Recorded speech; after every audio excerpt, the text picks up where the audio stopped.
Seating table 115 with Brie Hensley. Welcome to the chaos.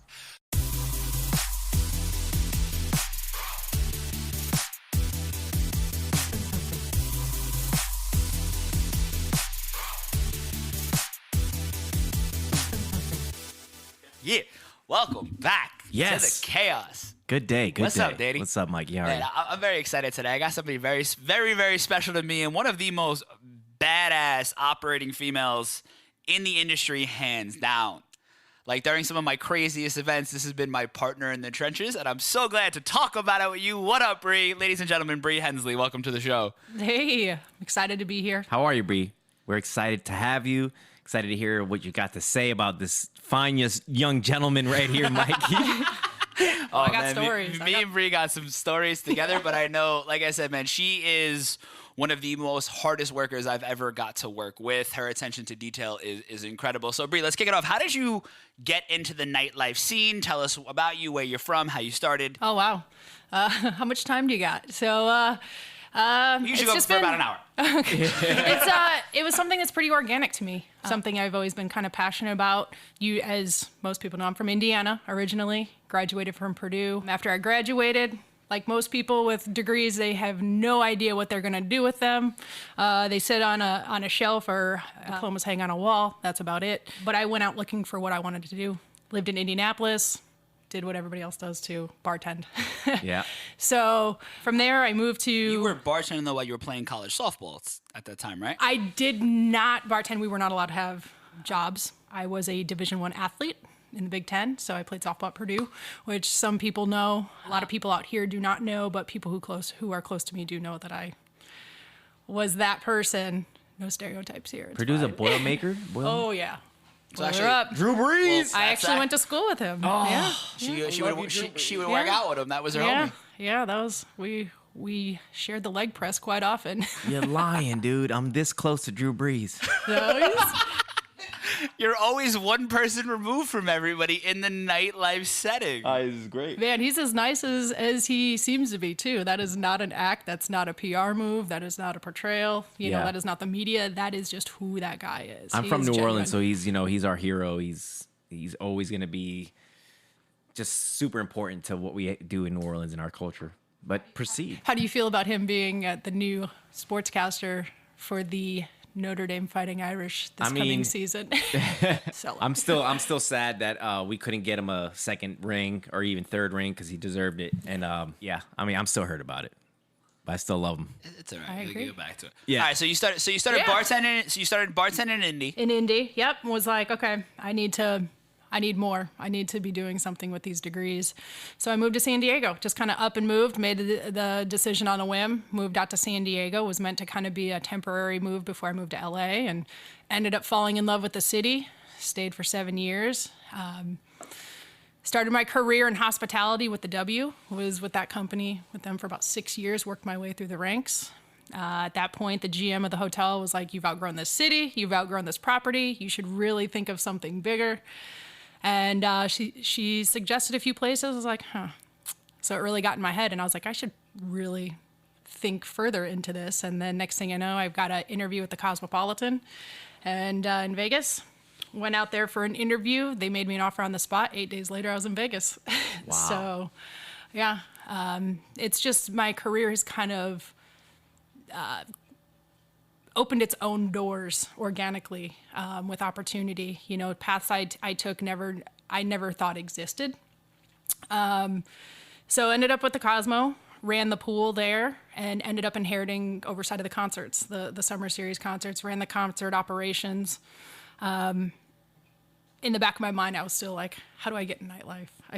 This is my ultimate goal, because I had done every aspect of this industry, from banquets and catering to restaurants to bars, to now a big Vegas pool to concerts. I wanted the next challenge. And What was it that you saw? Like, okay, nightlife is like, I guess, the mecca. Why did that attract you? Is just because you wanted that challenge? You wanted to see what it was about? yeah, I think it was the hospitality and entertainment piece of it, and being a part of contributing to making people happy. And that party, as much as it's looked at as not a real job, there is a lot of time that goes into the operations, the logistics, and orchestration of making that party look like a good time.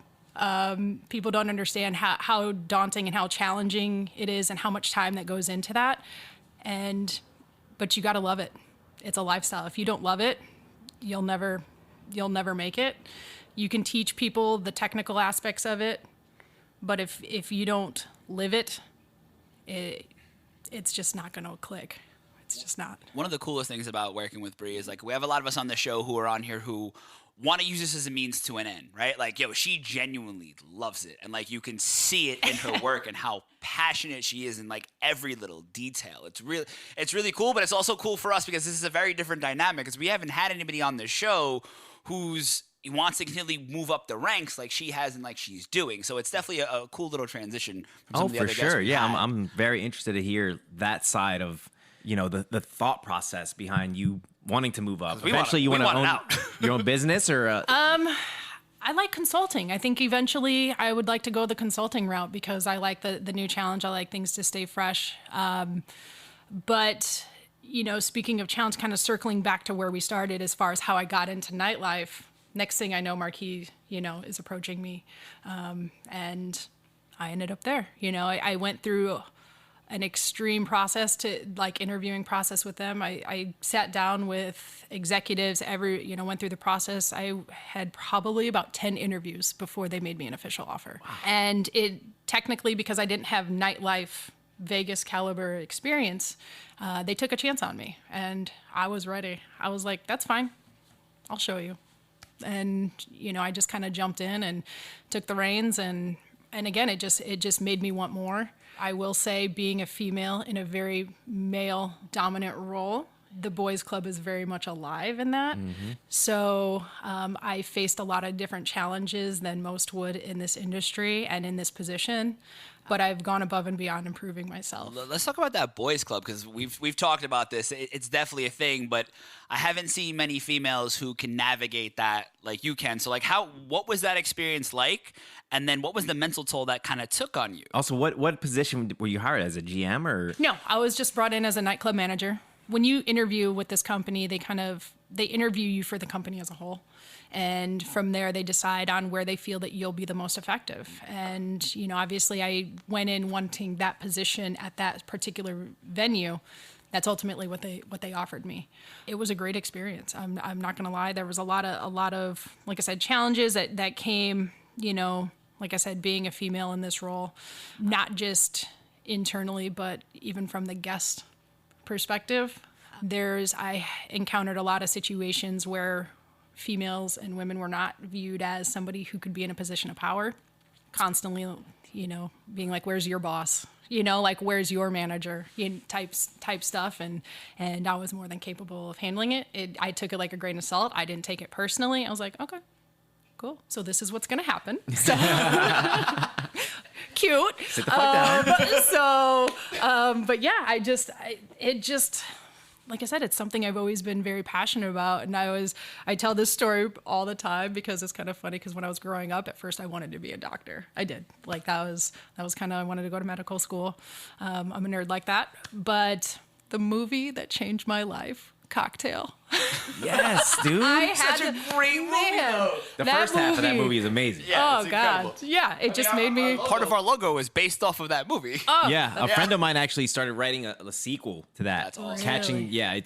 we actually have a really solid idea. We just haven't finished the script, but go ahead. Oh, yeah. So, that's just kind of how that has unraveled over the years. I've taken side steps backwards, steps forward, lateral steps, whatever it takes to move ahead. And like I said, it's about the challenge, and it's about being able to contribute and be more of an asset.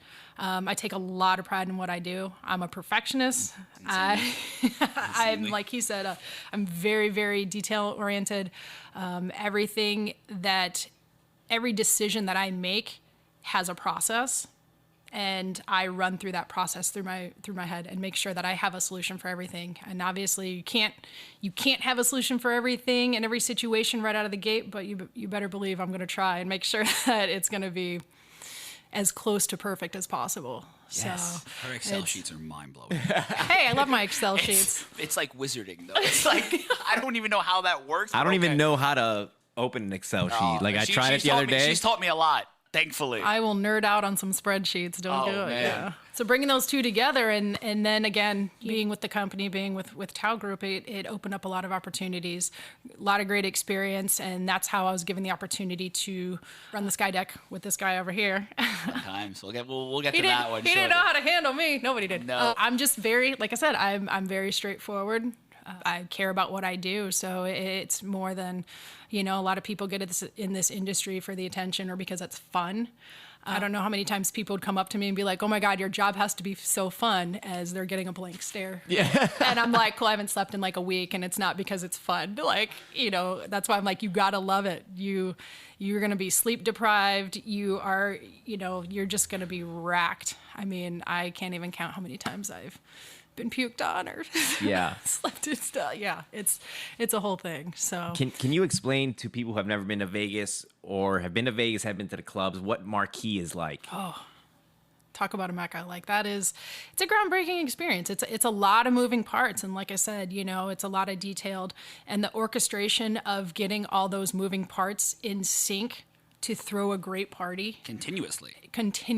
And that's the hottest nightclub. Isn't that like the number one nightclub? Or wasn't it? It for a was while? the number one nightclub for In the world, quite right? a while. Yeah. Well, Tao Group is the number one hospitality group in the world. Yeah. Yeah. So there's marquees all over the world, but obviously, when you were there, it was the pinnacle of nightlife, and now it's an operation that is based all over the world, based off of the Vegas market. Wow. Because Vegas is the mecca, like she said. Yeah, Of course. it really is. It's a lot. Like from the moment you step, every single detail is thought through in those kind of operations. Things that, people think the doors just open and all of a sudden people serve booze and there's a DJ and you party. Like, absolutely not. As much as that sounds like, we'll let that facade go. But it is a lot more daunting and a lot more planning that goes into that. A lot of hours. That's what we're a here lot for. of all of it. Yeah. Let's hear it. To make it happen. Yeah. It's a lot. So then from Vegas, you ended up moving out to LA. So let's say, because we haven't had anybody on here who's gone from the Vegas market to the LA market yet. Let's touch on the differences in that, because I know you had a lot of frustrations coming from Vegas into LA because it's two different worlds. And how'd that happen? Oh God. Okay, so Tao Group again opened up, tapped into this market out here. I was moved out here to open up the highlight room in Hollywood. Totally different market, obviously, not just with what programming and demographic looks like, but also your business structure and model. Vegas is very much operations and DJ based, where LA is very much promoter based. So promoters have a lot of pull in the operation here, where in Vegas, promoters are at the bottom of the totem pole. So it was definitely different adjusting to that. Vegas obviously doesn't have a last call either. So they can stay open as late as, if you got a spender, you're going. There'd be days I'd get home from work at 11 a.m. So I'd be like, cool. And then there's here, 2 a.m. 2 a.m. is 2 a.m. Liquor's off the bar, liquor's off the floor. There's definitely a different sense of entitlement here that goes along with that. And in trying to explain that and manage that expectation with guests who feel that it didn't apply to them, those laws didn't apply to them, was fun. That's a lot of people in this city. It's a lot, yeah. So different challenges in that respect. Vegas is a money machine. It is a well-oiled machine. It's a living, breathing monster. Here, it takes a little more hand-holding to really get something going. But definitely different type of stigma as far as like people's mentality on what nightlife should be versus what it is in Vegas. Vegas, it's more of entertainment. Nobody does hospitality though like Vegas. Nobody. The level of hospitality that's extended there is above par in any market. I don't care what anybody says. I know there's a lot of stuff. I know Miami does great with their nightlife, but when you add the gaming component to Vegas, it's infinite opportunity and ways to really go above and beyond with your hospitality piece. So, but LA was definitely a struggle. Definitely a different, you're struggling with the operation, you're struggling with liquor laws and restrictions. Labor laws are obviously significantly different here than they are in Vegas. but yeah, I think Was it different? So when you touched on earlier, the boys club, because we know LA is definitely the boys club even more so than Vegas. What was that like? Because eventually you earned a lot of respect in the Vegas realm. So when you came over here, how did that transition to being a woman now in the LA nightlife scene with all those promoters who definitely don't respect women? I had no problem letting them know where their place was. That was one thing, and I don't think they knew how to handle that, but I didn't lose sleep over it at night, I'll tell you that. Like, I'm going to be straight up. They'd come in the side stations and be like, I work here. And I'm like, you don't. I'm going to need you to leave. Yes. People doing stuff, pulling drugs out on the table and be like, I work for Tag Group. No, you absolutely do not. So, security's coming over to me and I'm like, I don't care. Can this person come back if they apologize to you? No. Which page of the employee handbook? Yeah. Did it say, pour your drugs out here? Yeah, it was I don't bad. remember that in the employee handbooks. There was no, and I'm like, It was you have written some in by somebody at the back page. Can y'all have some respect and do it in the bathroom like everybody else? Hey, LA, right? saying. LA, yeah. The shit is just out on the table. Yeah, no shit. It's just like, all right, cool. Especially in like the back rooms. Like I can't say how many times I've been mid conversation with somebody while somebody's like literally putting their bag on their hand and then sniffing off of their hand and then giving you their hand to sniff off it too. And I'm like, I'm good, man. Like Yeah. we're in the middle of a conversation. There's 100 like, people next to us Like right you now. couldn't just. No shame. So that's definitely different too. There's no shame in this. But yeah, I let my work do its speaking for itself, and that's kind of where I'm at, in my career. Where at the end of the day, as long as I do my job well, I'm happy. Yeah. If I ruffle a few feathers, I know I do, and I'm fine with that. But usually the people whose feathers I ruffle are the people that are doing something wrong. Yeah. So I'm one of those people. Don't ask me something if you don't want to know the truth, because I will tell you. I like that, man. I respect she's very forward. Yeah, Yeah. bosses that did that for me. Let me know when I was on some shit and I needed to straighten up. I was wondering what it was like dealing with celebrities in Vegas as opposed to LA. We didn't get as many here, which is interesting, because I had actually recently read this article talking about kind of like celebrities and nightlife in LA, how social media has destroyed it because there's no discretion. Before, it was able to be controlled. Paparazzis were outside. People weren't walking around with camera phones or recording what they were doing. In Vegas, when people act up, it's of the norm. Like, that is not looked at. You're not judged. It doesn't here. You get the side eye. Celebrities in Vegas, definitely, they're just like everybody else. They're just people at the end of the day. They're just people. Here, everybody thinks they're a celebrity. Yeah, it's true. So hard to say if you're talking celebrity influencer. I think. No, we're talking like actual celebrities. Yeah. okay, so talent. People. I'm trying to put the timeline together in my head. It seems like you just recently, is this like, what is the timeline? As far as Vegas You coming- to here, yeah. I've been in LA now for 3.5 years. Oh, okay. So I've been it here for a really minute. hasn't been a long time. I mean, For me, it's like dog years. Yeah. 3.5 years in LA. I still feel like I'm use an analogy like being in school. You're kind of like in middle school. Yeah. You know what I mean? Yeah. Even then, maybe you're just because your first year in LA, it takes a year to just get acclimated to the city. Yeah. Getting around. But she also came in with like when we all moved here, it was let's figure out which way we're going. Yeah. She had an intention, moved here specifically with a very large company, and was instilled in a higher up position.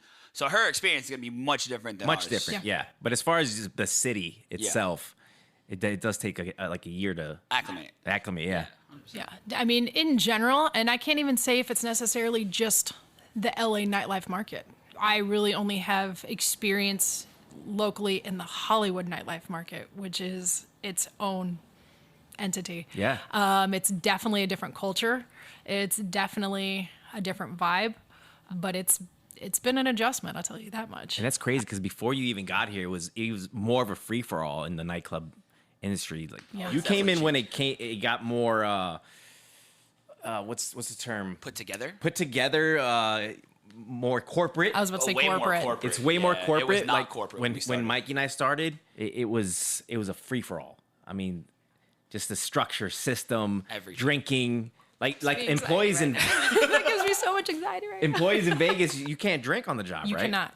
Nope. The gaming doesn't allow it. Casinos don't allow it. Do people drink? What's that? Do people drink? Employees? Yeah. Oh, I've got a few. Yeah. But they're fired on the spot. 100%. Wow. Yeah, we don't even get. I- We didn't even yeah. get suspended. Oh, yeah. I'm here blacked out, finishing a whole shift. Yeah. Not knowing how I got home. Yeah, I With see a everything pile too. of money in my satchel. Like, I swear to God. I don't know what happened, but all right, we good. I got home. I had Yeah. money and we would never be able to do that. We would have never Sweet. survived. So in I Vegas. need No. to write down these names so that way I know never to hide. No, no, yeah. God, when I was at Marquis, my boss called me the Grim Reaper. He's like, I didn't know we hired the Grim Reaper, and I was like, what is that? What?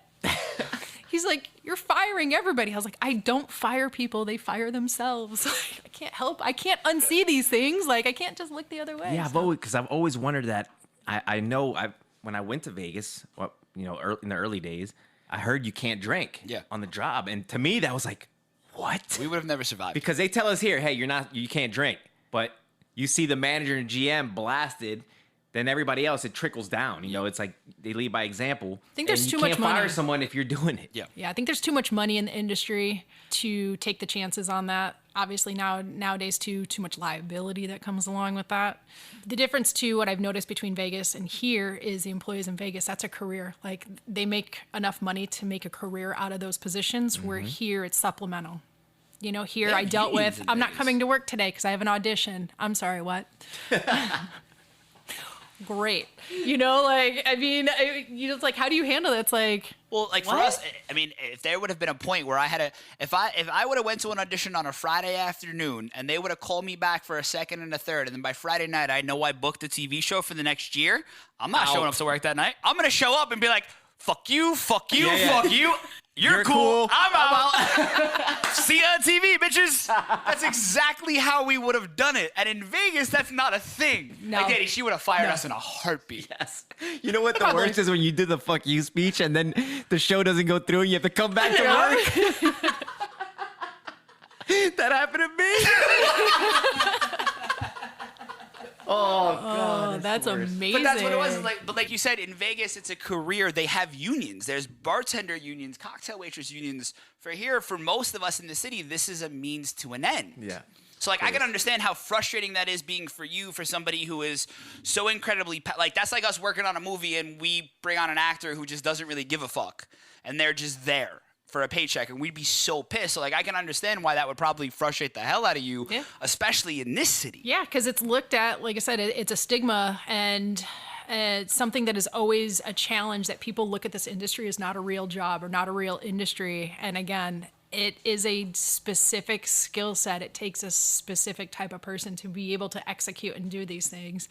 And yeah, it is, it's still a business. So when, you'd get people calling out because of this, because they booked a dog food commercial, I'm like, fantastic. You're just like, we're giving you the opportunity and the flexibility to have the means, the supplemental income to be able to go to these auditions. The least you could do is show up to work Show up to or your respect shift. the business. At the end of the day, like I feel there needs to be a certain sort of respect reciprocated from both parties for it to really be effective. And Vegas is like that. People don't want to lose their jobs. They know you don't get call outs in Vegas. You just don't. Like people come to work. People don't want to take their lunch breaks because they don't want to leave their tables. They're like, no. Here they're like, it's time for my 15. It's time for my 30. It's time for my 15 again. And wait, I have to work 8 hours? Like, what? It's What is the? Yeah, no. It's so interesting to hear that side of, because obviously here I'm just thinking like, getting hired, like is because I knew someone and it seems like Vegas is so There's like a business or like It's gotten there. It's gotten there. I don't, to my understanding too, from a lot of people who have worked in the industry for a long time there as well, they've seen it gradually go into more of a corporate setting. Like I said, I think they've realized that they could optimize the business with more structure, more accountability, more follow-up in that respect. And again, unfortunately, the liabilities that go along with it. There's a lot of liability. what's like the hiring process there for someone? Let's just say a TSA In Vegas? In Vegas, yeah. I mean, it varies at each property because some properties require drug testing, some don't. So basically you sit down, You'll sit down with Everybody from Vegas he's went like, I'm home. out. He's like, I'm out. We would have never Everybody passed. from LA just like, oh no, I'll stay in LA. Yo, man, I mean, I was offered a couple of jobs in Vegas a couple of times, and I'm just like, no. Well, it's even harder now. So, Nah. so you'll basically come in, meet with your department manager, and then if they approve of you, you'll move on to the next phase, which would you generally meet with the GM of the property. At that point, then you meet with HR. You go through the process. They do a background check. Depending on which location you're at, it depends on which location because they'll just tell you what kind of drug test you get. Like when I worked for the Cosmopolitan, they cut my hair. I was like, oh, I have spikes. Like they literally they did a hair test and cut my hair. But when I was with Marquis, they just did a mouth swab. Now, because of the gaming, they took it to another level and they do a whole FBI background check now too. Shit. So they take fingerprints. You go through a whole process. Before you just needed a sheriff's card and they registered you locally. Now you have to go through the FBI background check and they register your fingerprints. And I saw a lot of people lose jobs when that got implemented. You have a warrant, sir. You're a serial killer from Montana. Yep. And in this city, I got a text like, hey, man, I just took the GM spot of this nightclub. You want to work? Yeah, sure. When do I show up? In 2 hours, and I would get paid for the first 3 weeks because we forgot to put me into the system. Right. That's Yeah. how it would work. Yeah, it's not like that in Vegas. I noticed the change, but again, that's where structure comes in. And I know some companies here are looking to kind of go more in that legit route because I think they realize there's money to be made if they were to follow up and have some more structure to the process because there's probably a ton of money walking out the door. Well, I mean, I'm and just if you're going saying. to make the change in LA, this is the time now coming out of the Yeah. whole COVID thing and, going into because bottle service and nightlife in this city has really taken a toll and Even before the pandemic, Yeah. there was a major hit. We saw a major decline in that return and demand for bottle service. Very bar heavy here, it's a very bar heavy crowd. People go and they'll spend money drinking, but I don't know if they see the value in bottle service, especially when you have about an hour and a half to hurry up and chug your bottle. People come out at 11:30, 12 o'clock. You got to do last call around 1:30. Booze has to be off the floor, out of people's hands at 2. So it's a very condensed operation that you have to get done to really even make money. Yeah, I feel like it went from these super high-end clubs, big structures, bottle service to towards before COVID, it was ultra lounges is what they call them, right? Yeah. Yep. Like really high-end, small, boutique-y. What's the words that I'm looking for? Because I don't know how to talk right now. Mike, did he get into your stash?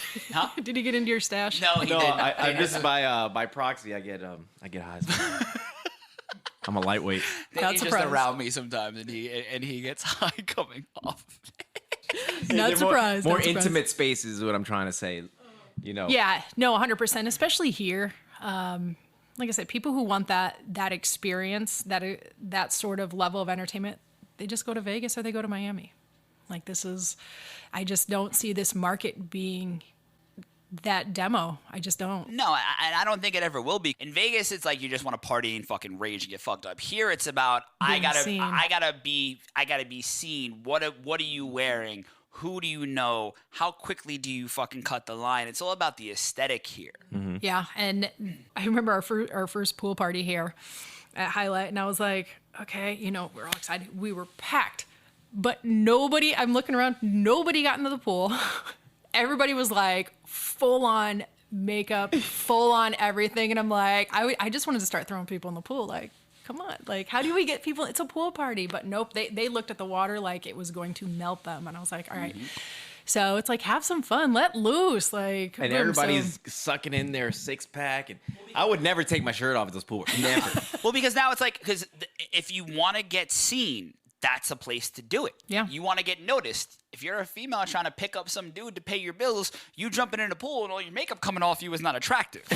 So I'm just saying, and as a dude, if you're not showing out and spending money, well, that hot girl that you're talking to is gonna go talk to that other guy who's spending more money. So it's this weird facade and this image of this chase that is never going to stop. you're gonna keep chasing all of that. So it's like it's just this very weird dynamic in this city. Yeah, and I noticed, I'd overhear conversations too, and girls first thing out of their mouths to these guys, "What do you do for a living, and how much do you make?" And I'm like, "Well, what do you do for a living, and how much do you make? Why are you asking? Who's interviewing here? Hold up, is this They're like what? What's your job? What kind of car do you drive?" Yep. If you don't have a good answer to that, the third question is always, "Do you have drugs?" Yep. If you don't have one of the three, that part too. you're fucked. The drugs part only get you too. laid. The drugs only get you laid. You're not getting in a relationship out of it. But if you got drugs to make it through the night, they're like, all right, well, I'll settle for you, especially if the night's down to an end. That's terrible. Look over there. That but guy just true. poured it on the table. Yeah, we're all going to go that way. Yeah, and I feel like in Vegas, everybody just blends together. Here, it's very exclusive, very, very cliquey. Vegas, like you said, everybody's there to have a good time. Mm-hmm. Nobody cares that they look a mess, because I'd see girls too and guys, and I'm like, I just saw you like a month ago in Vegas. Like, why are you acting all proper? Now, I see you. I know you're kind. I see you. But yeah, and I like that. I have enjoyed going to a different market and seeing the different type of style and, like I said, demographic and challenges that go along with each market and see what the demand is. It was definitely a challenge coming here. But you liked it. I feel like you liked the challenge. You wanted to figure it out. I did. I wanted to figure it out. Yeah. I love going into something that I don't know. And like I said, I'm a perfectionist. I will sit there and go through the ROS daily and just continue to think of okay, and then try to foresee any sort of issues that might pop up from my experience or from other situations to be a step ahead. There's very few times, I'd always tell people, I'm like, there's always a solution. There's always a solution, until there was one time I found it that I had no solution because it was so far out of my control. And this was when I was at the Cosmo. We had Bruno Mars for New Year's Eve. We had him. Okay. So basically we were live streaming his performance from the Chelsea, which was the concert arena. And we were putting it up, airing it on our big screen outside. Well, apparently entertainment team didn't approve it through Bruno's entertainment and tour manager. So about 10 minutes into the performance, it got cut. Wow. So let me tell you how pissed off people were. And I was like, I got nothing on this, guys. I was like, this is complete. I don't even know what to say. Because this is so far out of my control. You didn't get approval from his tour manager. And now we're in this situation. I've got all these pissed off guests. It's New Year's Eve. Oh my God. People have spent all this money on tables. We sold this concept. We sold this experience. What was and that now, again? probably shouldn't name drop that one too much, but yeah. Yeah. That's insane. Maybe Yeah. there's a street performer, Yeah, it was. Go get him. Go get him. The Bruno Mars impersonator from the corner. It was the most awkward conversation. I was just and I'm looking at the entertainment director. I'm like, seriously right now? You guys didn't even get approval for this? We've been promoting and marketing this for 2 months and you didn't get approval for this? So that was the one time that I was just like, I'm done. I got nothing. Because normally I can come up with a solution on the fly for 99.9% of every situation. I was like, I'm tapped on this one. And she definitely can, because there's a couple of times I've been in work with her where I'm like, yo, fuck this, I'm done. And she's like, no. I'm like, yo, fuck this, I'm done. Yeah. So it's kind of moving into this direction. But it's like, when Brie said she was the Grim Reaper, it's like, you get two very different sides of her, and I've got to learn both, and I got along with both. She's very scary in a work environment. Good. When she walks in a room, the tension, everybody sits up. So the first time when I'm being prepped to work EDC Vegas, and mind you, this is the first time I've ever actually managed. So I'm going in keeping my mouth shut because none of them know that. And I'm just trying to sit here pretending like I know what the fuck I'm doing. I don't got a fucking clue, bro. I'm figuring out on the fly. I went to our good friend Myron after night one. I'm like, yo, fuck this, I quit. I'm out. Nope, I'm not doing it. But you get to learn the other side of her, and she's a sweet, kind person. Hey. And she taught me so. Again, don't get Because that's what we're seeing right now. Super sweet, kind, super kind, soft chill. spoken. But when she flips and gets into that mode, oh man, she's an animal. Yes. And in the best fucking way. So man, the the first time we ever worked together, again, there was somebody else who was there running the show, and he kind of took a little bit more of a hands-off approach and let me and her kind of do everything year one. Oh, man, we went through some shit year one, and year two, I got even fucking worse. Well, year one, when you first met me, I remember you coming into library, and you were sitting there, and I even remember you were wearing, like, camo pants. See, I remember everything. You were wearing, like, these camo pants, and he comes in there, and he's just got his arms folded, and he's leaned back, and I was like, this him? He was super LA. This is him? Super LA. Yeah, Super I was LA, like, right? okay. I was like, all right, okay, word. And then, so we go into this, and again, there was, people didn't know me. It's LA and Vegas coming together. But as he learned to, I don't mess with you or, if you're doing your job, first of all. Second of all, I don't come at you when I do come at you, I'm going to explain why, like there's no just like, I'm not just going to come at you and like walk away. Like I'm going to explain to you. And there's been times I've literally had to squat down like a baby and be like, hi. So I can't help it because if I have to repeat myself, I'm like, okay, does this help? Look. So, but again, I don't do stuff for no reason. Like there's always an explanation behind it. And I like to explain myself so people can also understand my mindset and understand that I'm not just coming at them because I want to.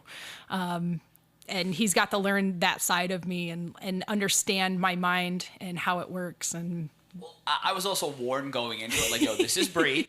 She is intense. And the one thing that you both know about me, like, my approach is I'm good with people. That's my thing. I know how to talk. So I'm like, okay, I can't approach this on a work setting like who's got the bigger hand here? Who's got the bigger swinging dick in this one? I'm just like, I got to go work with her. I can't try to be like, this is mine, this is yours. It's like, and also in my head, I'm like, okay, you run one of the biggest nightclubs in the world. I don't know jack shit. So in my head, I'm like, all right, I'm going to pretend like I know what I'm doing. But for me, that first year was a full-blown learning experience. And I just walked with her all over the place. And I learned a lot, which then the rest of the year, I kind of moved up quickly from the bar manager to the GM. And then we went into Vegas and the two of us running this operation. That was a very interesting year. Let's definitely touch on that. I've had two mental breakdowns in my career. Two very, very big ones that one has hospitalized me and the other one, has put me in a very, very dark place. And she was my counterpart for both of them. None of them had to do with her. If it wasn't for her, it could have got even fucking darker. But, that first year in Vegas, it was funny because every cocktail server will come up to me and do the nicety, but we're petrified of her. So nobody wanted to talk to her. Everyone would just come to me. And I'm like, y'all can't be doing this mom and dad shit. And she was dad and I was mom. 100%. Wow. Yeah. And you're already dealing with your own anxieties and people are piling their shit onto you. And at this point, I didn't really understand my anxieties that well yet. And on top of the operation we had this year, like we set a record too. At that point in time, we brought in the most money on a VIP bottle service that any festival in the world, like EDC or anybody has ever seen, I think, at this point as well. But on top of our operation, I also had a smaller secondary operation that I was not successfully set up for. So I'm trying to juggle back and forth between both. She's trying to pull extra weight on one side while I'm trying to hold together this whole opposite deck. It's 125 degrees outside. We're not sleeping for days. We're exhausted. It was an experience. It was an experience. And because it's not only that, like I said, you're like the operation itself, but the volume. And then you're working with two major giants in this industry between Tao and Insomniac and bringing those together. And Mikey and I did a great job of bringing those two together. I love working this guy. And he's come so far from the kid? At the kid he was leaning up against the bar in library pants. when I was like, this is him? I've always, I've always been authentic though. Yeah, I still wear my hat backwards while I work, and she'll yell Yeah. at me all the time. I do. You're in charge. Put your hat on forward. He would come. I always knew when he was getting frustrated because he'd come up to me and he'd spin his hat around, and the first thing I said was like, "Turn your fucking hat around. Turn it around." I was like, "You're a jam." I was like, "You're not supposed to be doing that." This I was is like, for the 80s I was like, babies. He'd over the top it. Yep. God. Oh, he would like, so I always knew when he was in the mood. I was like, you don't go over to that table. You look like a punk ass kid with a backwards hat. I was like, turn it around. He'd be like, oh. Hat would turn around. He'd go over there and I'm like, there. So like, you got But like we offset each other because we have such different management styles. Yeah. Like we are polar opposite when it comes to how we run operations. But like in something that large, we needed to come together and figure out how to make this work. Like you said, you had the Vegas component, and then I would come in with a lot of the LA team. So getting everybody to mesh was definitely super, because within a 3-day span, we have a week with all the management team and then a 3-day span with like everybody else, service, TSA. So get everybody to come together. It's a lot. It's exhausting. Yeah, and especially when you have people who work in different markets. They're coming from Florida, Texas, Arizona, LA, Vegas, New York, and they all have different styles of service. And a lot of them have never worked together before. So trying to get them to click and get that synergy going is a challenge in itself. And like he said, like getting them trained, you have 1 day to do a training that normally should take about 2 weeks to train. So you have 1 day to train. 1 day, there's a very, very little window and margin of error that you're able to work with. And that's day one. And then you better learn very quick to make the adjustments after day one and regroup. And that's, if you don't. I think within that Thursday to Sunday, I think we slept in total maybe 8 to 10 hours. Oh, you're giving us a lot of sleep. Maybe. That's what I'm saying. Like that's how much goes into this event is like, Thursday night orientation, we're there till 8 o'clock in the morning. Get out by like 9, 10, get an hour or two sleep back, I passed out before we even opened up doors on that first Friday because due to exhaustion and dehydration. Yeah. Wow. They literally stuck me with an IV and they're like, all right, get back out there. Yeah, it was a lot. Is there like a failure rate or whatever of staff coming in from out of town that like you lose like in the first day? Like do people quit? They come in and they're like, oh, I can do this. So yes and no. Like we don't really have the option of failure. It's you better fuck it. You better suck it up and get through it. You wanted to do this. You signed up for it. You're getting through this. Yeah. Because we need that many people. How do you get chosen for something like that if you're in an outside market? Honestly, like the way I operate, I mean, she operates a little bit differently, but especially knowing, because everyone's like, oh yeah, I want to work a festival, right? Everybody's down for it until they actually get to the festival and they see what's inquired. I only do by referral basis and people that I know, because I'm not just going to take somebody who's worked in a nightclub before, because you're not going to last if you don't know what you're getting yourself into. If you're not mentally prepped for it, you're not going to last. Yeah. Same. And the first year that I did EDC too, I interviewed every single person that set foot on that deck. Even if they had worked the festival before, they're like, oh, but I work it every year. And I'm like, fantastic. So you're still going to meet with me. Because I want to meet everybody, and have people come in and just assume that they were getting it. Unfortunately, some people we move forward from, but like he said, like people don't understand what they're getting into and how much work and how labor intensive these festivals are and how long the hours are. It's not, like I said, there's this facade of people who work in the industry that this is just like a big old party all the time and you're just getting paid to have fun. There are pieces of that, yes. That part is there, but you're going to be doing your time and your due diligence to earn that money. So it's a lot of work. It is, and like you said, think in the heat, especially in Vegas, when it's 4 a.m. and it's still 110 degrees out, and it's. I think the 1 year I lost 17 pounds in 2 weeks from stress and heat and not eating because I was so stressed. Yeah, wow. All of that. So it's very daunting. And like I said, I think there's a lot of stigma associated with it, that it's not a real career and it's not real work. And it is a lot. And we work really hard to make it look easy, like really hard at it. So I'm curious, because you love doing what you do. Yes. What do you do when you're not working? Like, what do you do to keep yourself... Because it's weird for me to think about, because I didn't want to. I actually like the service industry. I'm from New Orleans. I was raised with like a certain work ethic and hospitality, so I love giving great service. But at some point, I came here to be an actor, and after 20 whatever plus years of being in the service industry, at one point I was just like a miserable old bastard. You know what I mean? And I didn't want to be there anymore, so I became like that jaded, person. And but you like what you're doing in the service industry.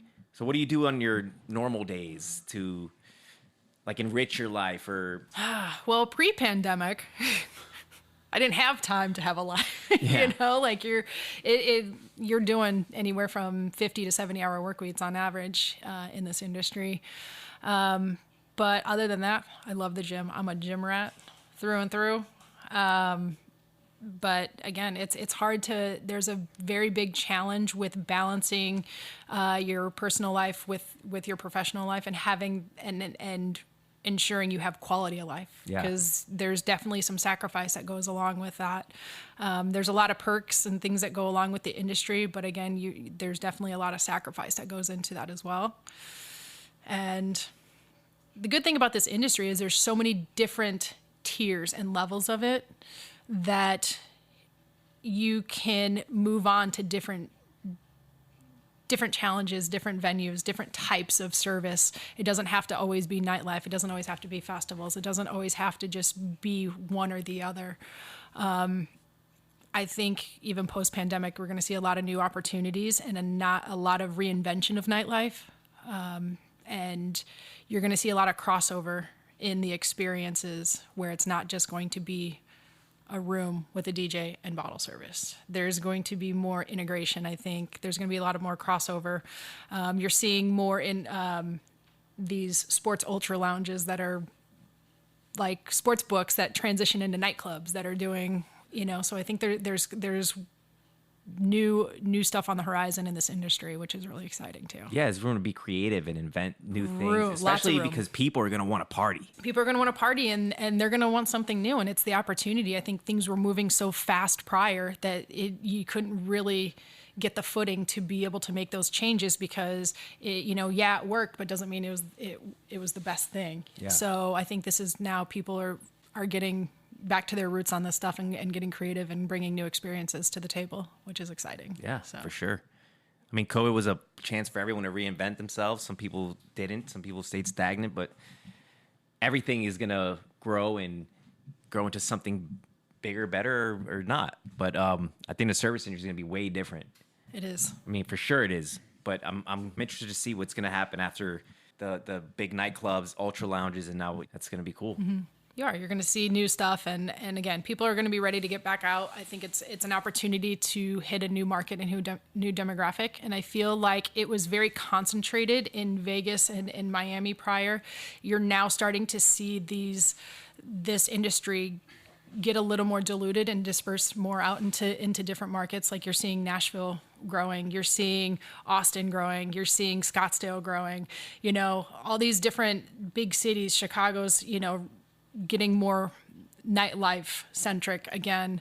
So you're seeing a lot of this starting to spread a little more and seeing the love go a little bit further. I love it though. It makes me excited. Yeah. So what are you doing now? Are you back are you still in Tao Group or? No, I'm obviously had, the pandemic crushed everybody. It kind of destroyed my career, but in a sense, I've got about 5 conversations of projects in the works right now. I'm waiting to land one permanently type situation.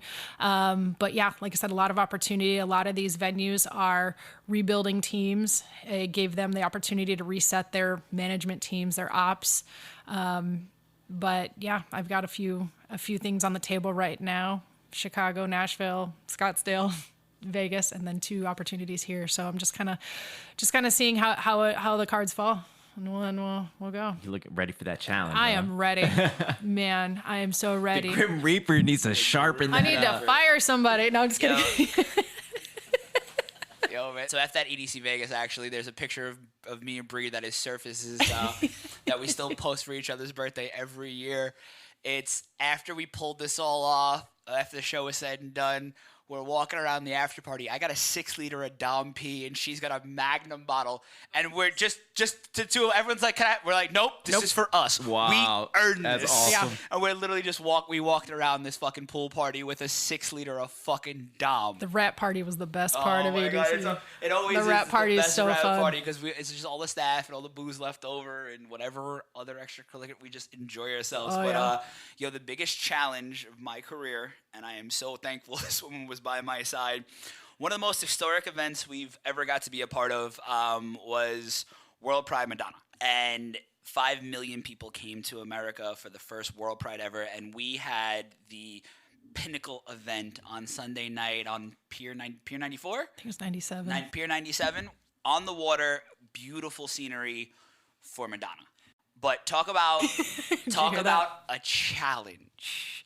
because we've done events, but now like we were overseeing the F&B for the entire event for GA, VIP, bottle service, artist lounge, catering, staff.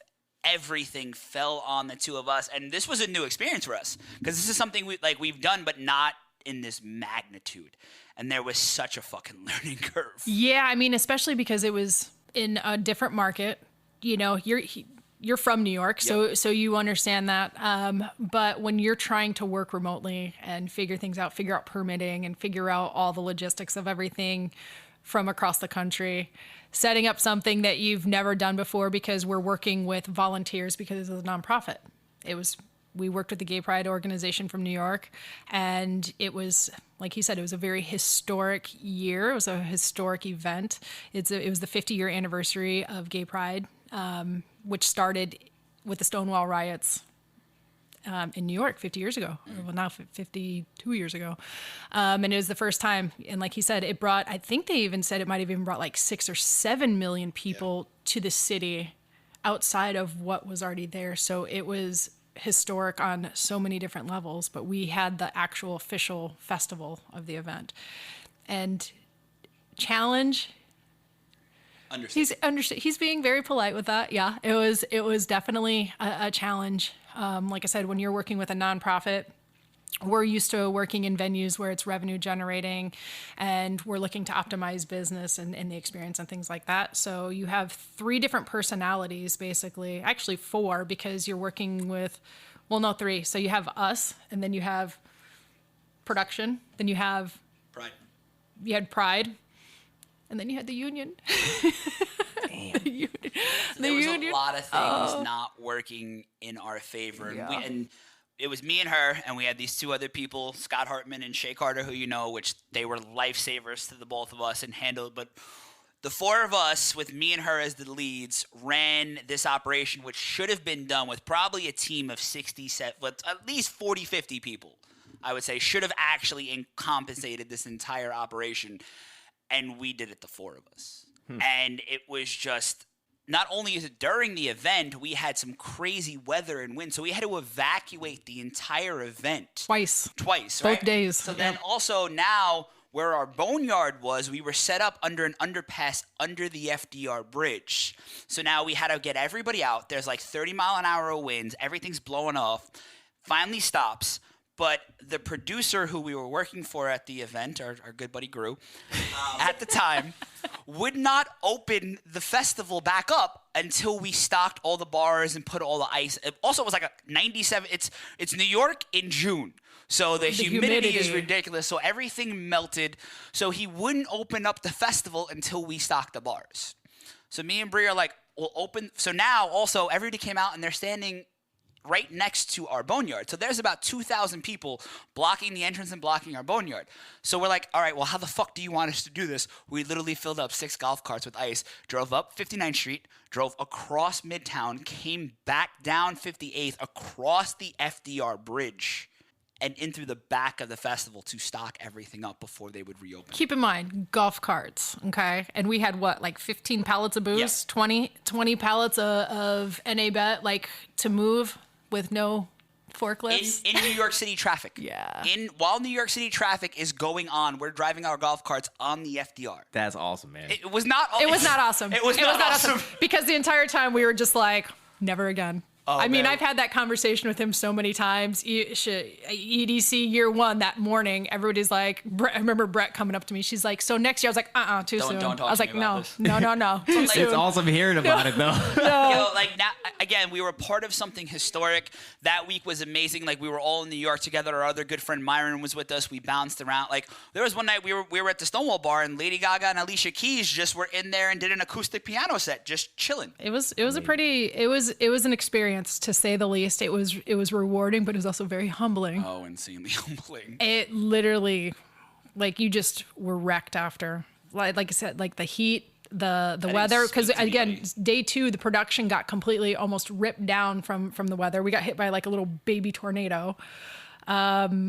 the issues with the union, with them taking the keys to the forklift. So we had to do everything manually. And then you got volunteers saying that's not my job. And I'm like, you're a volunteer. Like, Well, they wanted us to operate revenue, so we had Yeah. to teach volunteers how to who've never bartended before, who've never taken credit cards, Yep. taken credit cards before, how to do all this with one person from IT helping us all out. Plus, they didn't give us a full run. Like, there was just so many things that went into That this. to me sounds like the biggest nightmare. Teaching people how to do that stuff. Who've yeah. never done it before. And again, they were there for a Madonna ticket. And they weren't there for they weren't to there. work. Nope, because we had more than enough people there on Sunday, but not Saturday. No, and again, because of the heat, ice was melting significantly quicker. We had limited storage space for ice, so they'd come bring the trucks, and the guy, keep calling. you had to keep calling. And then there was one day he was like, I can't, I'm all the way here. I can't get there till 10 p.m. tonight. You're like, cool, okay. It was just everything that you could think of, like every curveball you could think of, just thrown our way. But then when it came down to it, when Madonna was playing her last songs, we're like hugging, we're like, oh God, it's over. But this was okay, this was worth it.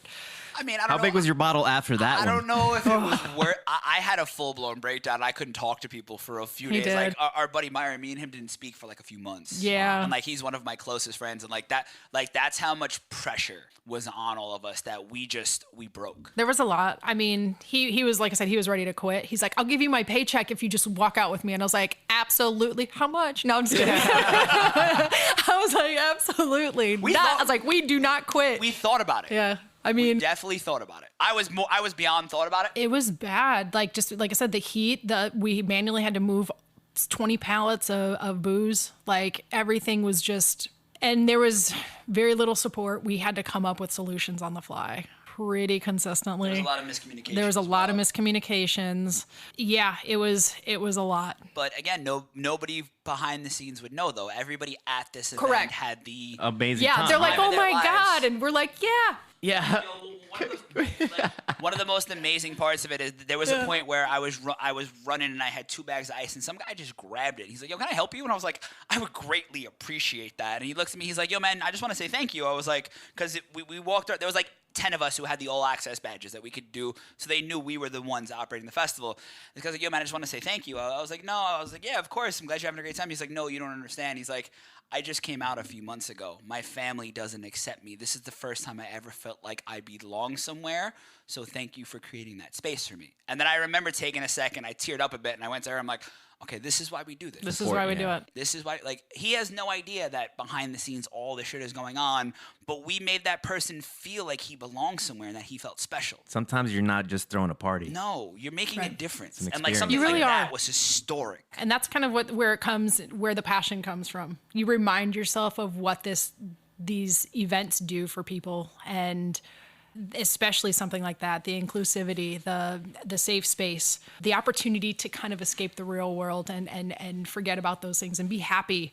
And that's kind of what we were reminded of that weekend and every weekend. Once it's all said and done and everything's, like I said, everybody else sees all the glitz and glamour, and they see, they're like, this is great. And we're like, yeah, I gotta, oh God, I gotta sit. Yeah. I mean, that one day him and I both like collapsed. We had to sit in the ice truck because the heat was so bad, and we dropped in the thing. They're like, Myron came up and he's like, are you guys okay? We're like, yeah. And Luke too. Luke's like, you guys should get in the truck. And we both were like, boom. We had to go sit in the ice truck. So it's long hours too. It's just, especially like when you do it at the level we do it at, it's like, yo, man, if we don't, and they said to us like, yo, you guys got to take a break. We're like, no, we can't. They're like, yo, you don't realize if you two collapse right now, this whole show, the infrastructure falls. Yeah. The F&B side is the entire setup and infrastructure of the event. Like, it's the backbone of it. So, like, if we fall down, nobody's drinking, nobody's having a good time now and continuing to stay. And you're dealing with volunteers and all these crazy. Yeah. Like, Oh. but we were just like, we had so much on our shoulders and there was so much pressure. And I mean, again, I wanted to quit, but the bullet, like, she kept picking me up and like, yo, we do this. Like, this is what we do. We are known as two of the best people in the industry to do this. We can't fail. And like, yo, that's a lot of pressure. I refuse to fail too. So he's the same as me when it comes to that. We do not fail. That is not But in our also vocab. that weekend, I was having such a hard time too, though, because I was coming off of a really tough period where I had the Coachella Nipsey Hustle party that got shot up. Straight from that, which was traumatic, I didn't even get to deal with that. Went straight into EDC Vegas, which was an insane fucking year. And during that point, I'm trying to operate EDC Vegas and help her do the permitting for all New York. Because again, if we don't get the proper permits, the show doesn't happen. So now I'm trying to do that. So she's like, yo, you need to just focus on this. I'll take this over for the next 2 weeks. I got you. Just do it. So thankfully she took that. And then straight from Vegas, I had 2 days off. And then we flew into New York for the next month. So I was dead. Yeah. By this point, by the time I got there, I had nothing left. So she was really carrying me to get through that. I knew he was exhausted. I was like, I'm more than capable. Like, let's go. You know, I mean, it was challenging getting permits in a city that you've never had to do that. So you have to learn all the legalities on that. So it was a fun challenge for me, but I enjoyed it. I did. Like I said, there's points where I'm just like, we got it done at the end of the day. And that's the most rewarding feeling too, is after you accomplish something that is out of your comfort zone or is something that is a new challenge. And that feeling of accomplishment, you can't take that away. You really can't. And I've done events all over the world, and I'm going to go with that as probably the #1 toughest event I've ever had to win. That sounds insane. It was pretty brutal. That sounds insane. Mad props to both of you. This seems like a nice place to take a break. I want to hear a crazy Grim Reaper story. To get you out of here. It doesn't have to be Grim Reaper. I'm just, I'm throwing it out there. What's one of your favorite stories you got? Man, I got so many. I know. I was just like, ones that aren't incriminating. That probably takes out this half one. of them. This one involves a goat. So I kind of so this could go in so many different directions, right? So I was not expecting we do that. we we do a lot of group chats, like any venue you work in, you usually have your group operations chat. Wake up, after pulling, probably like a 16-hour shift and get a message in our group chat. It's like, guys, if you guys see a goat in the bathroom, in the employee bathroom, just ignore it. What? I'm like, okay, you're shitting me, right? Whatever. I'm like, cool. So I get to work, go in the bathroom. There's a fucking goat in there just straight up eating its head. I was like, shut the door. And I was like, you guys, there's really a goat in the bathroom. They're like, yeah, it was for a presentation. I was like, you guys used a goat for a presentation? Is this where this summer is going? So that was one of the most unique experiences. Wait, I was just like, cool. Wait, hold on. What was the presentation about? I've never, man, we've done some fucking wild presentations, but we've never used a live goat. Man, I wasn't even. It wasn't a live one though. It was during daytime, so I didn't get to see the actual presentation. But I know the goat was very much alive and real because I opened the door and I was like, "Wait, but okay, so wait, how did this happen though? Did somebody request a goat? No, it was just one of those, like, it's a competition, in Vegas, getting the most unique presentations, because that same day they used a drone that apparently to deliver a bottle, and apparently the drone flew a little high and got alerted. The FAA got alerted by it was in a no-fly zone. So talk about pushing the envelope. I don't know what they did with this goat, like if they strapped a bottle to it or what, but I just know that there was health code. I mean, we're gonna have to put like a no goats for harmed in making this episode. I mean, emotional support goat? No, maybe. I just picture that goat from 300. Remember that he was like playing the flute.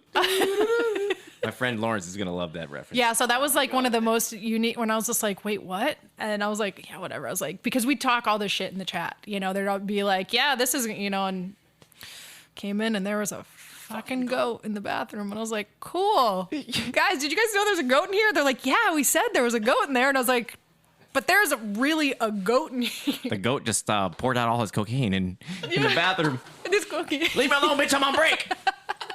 See, even the goats got courtesy. I mean, that's a way to end this episode, because I did not expect a fucking goat to come out of anywhere. Definitely not. Oh, way to level up on presentations, huh? But man, on that note, Brie, it was so great having you. Thank you for your perspective, and I'm sure there's a lot of women out there who are trying to aspire to be where you are that can definitely take a lot from this episode and some really great understandings. And we appreciate the stories and your time, dude. Yes, hey, I loved definitely. Good luck on your future venture, and y'all better watch out. The Green Reaper's coming.